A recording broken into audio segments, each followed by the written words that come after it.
You know exactly what to say in your head. The words are there, the ideas are clear, but the moment you open your mouth to speak, everything freezes. You feel like you sound like a completely different person, someone less capable, someone less intelligent. It hurts, does it not? Take a deep breath in with me and let it out slowly. You are not alone in this feeling, and today we're going to fix it. Welcome back to your safe space. In the next 15 minutes, I'm going to give you a complete roadmap to help you finally speak with ease. We're going to explore 3 simple, actionable steps. First, we'll learn the 70% rule, which will immediately take the heavy pressure off your shoulders. Second, we'll practice a technique called keywords first to stop your brain from crashing when you try to build a sentence. And third, a powerful mindset shift to completely change how you see your mistakes. Later, we'll even do a short speaking practice together right here. You do not need a notebook, just relax your shoulders and listen. Now, let us talk about the heavy weight you are carrying right now. Why does speaking feel so incredibly hard even when you know the vocabulary? I want you to imagine your mind as a busy highway.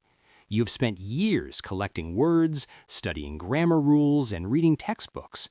You understand almost everything I'm saying to you right now. But when it's your turn to speak, you put up a massive roadblock. That roadblock is your desire for perfection. You want every single sentence to be flawless. So what do? You start translating. You build the perfect sentence in your native language first. Then you search for the exact English words. Then you check the grammar rules in your head. Is it past tense? Is it present perfect? You're overthinking every single syllable.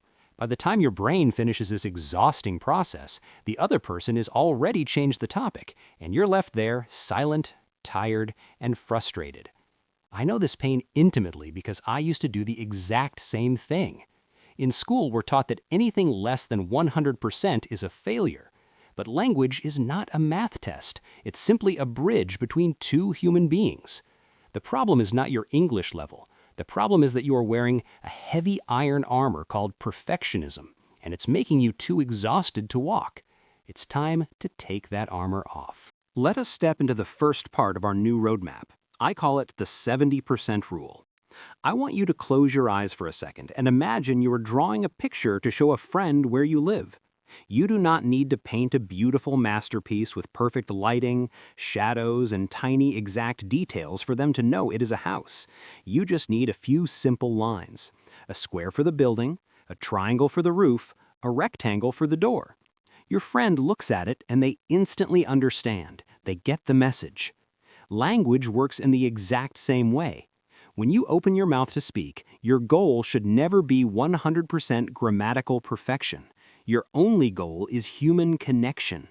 If the person standing in front of you understands 70% of what you were trying to say, that is a massive, beautiful success. You have communicated. You have built a bridge between your mind and theirs. The next time you feel panic rising in your chest before you speak, take a breath and tell yourself silently, I only need to hit 70%. The missing 30% is just extra decoration.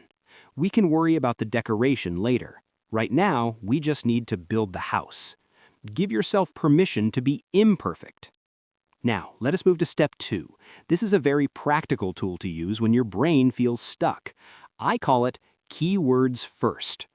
Do you remember that awful feeling when your brain completely crashes because you're trying to build a long, complicated sentence?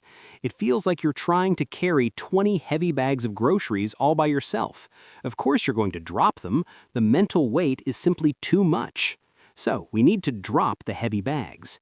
Instead of trying to form a perfect, complete sentence, I want you to only focus on the absolute most important words, the keywords. Imagine you are walking into a busy coffee shop. You're thirsty and nervous.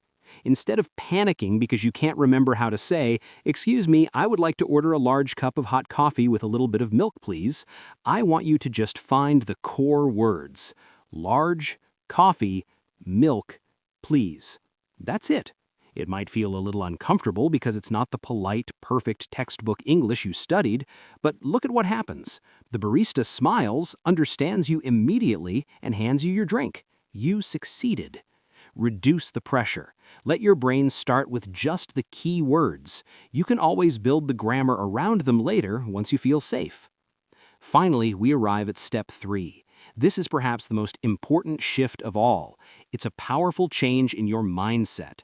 We must completely reframe how you see your mistakes. Right now, when you say the wrong word or you use the wrong verb tense, you feel a sharp, cold pain in your stomach. You think you have failed again. You think you look foolish. I know this pain. Years ago, I was trying to speak a new language in front of a group of people. I was so nervous. I opened my mouth, used the completely wrong word, and the entire room went silent. I saw someone cover their mouth to hide a smile. I thought my face burn red. I wanted the floor to open up and swallow me. I did not speak again for weeks. But slowly, I realized something that changed my life. A mistake is not a punishment. A mistake is simply information. It's data. Think of a scientist working in a laboratory. When an experiment fails, the scientist doesn't cry and say they're a worthless person. They look at the result and say, that's interesting. Now I know what does not work. Let me adjust. When you make a mistake in English, you are just a scientist collecting data. You are learning where the walls of the language are. Every mistake you make is actually a stepping stone that carries you closer to true fluency. Do not run from them. Embrace them. They are your greatest teachers. Are you still with me? Take a very slow, deep breath. Let it out. Let your mind settle. We have talked a lot about theory today, but now I want to bring this into the real world. I want us to practice together, right here, right now. Do not worry, you are entirely safe. No one is watching you, no one is judging you. I want you to imagine you are walking into a beautiful, quiet bookstore in a foreign city. It is raining gently outside. The air inside the shop smells warmly of old paper, roasted coffee, and quiet comfort. You are looking for a specific book, and you need to ask the person working behind the dark wooden counter. Normally, this is the exact moment your chest would tighten, your breathing would become shallow. But today is different. Today, you are not wearing your heavy armor of perfection. You remember the 70% rule. You remember that you only need a few key words to build a bridge. I want you to speak out loud with me. I will say a short sentence, and I will leave a quiet space for you to echo my words. Just let your voice fill the room. Say this out loud. Excuse me, do you have?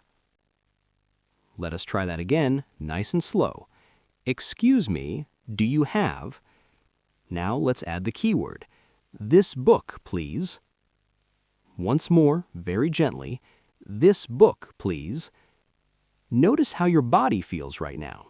You did not use a complex grammatical structure. You did not use fancy vocabulary, but you communicated beautifully. Let us try one more situation. Let us pretend the person behind the counter speaks a little too fast and you do not understand them. Instead of panicking, instead of feeling like a failure, we are going to collect data. Say this with me. Could you say that again? Let us repeat it with confidence. Could you say that again? And finally, a simple keyword. Slower, please. One last time.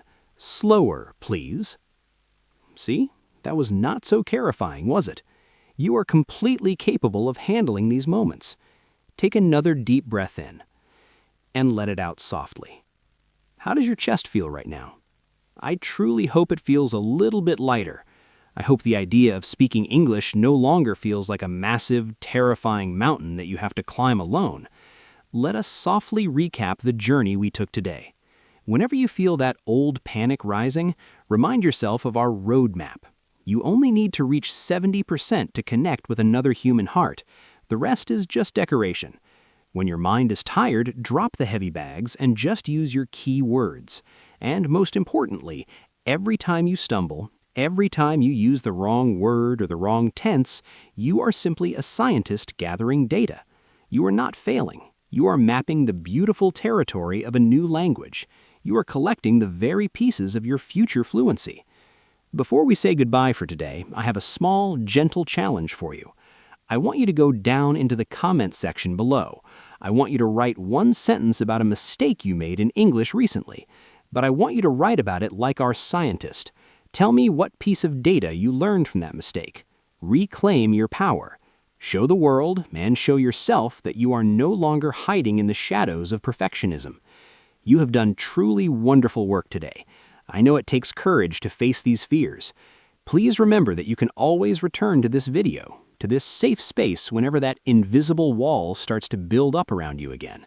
You are doing so much better than you realize. Be kind to yourself. Keep going. Take your time. I am proud of your progress.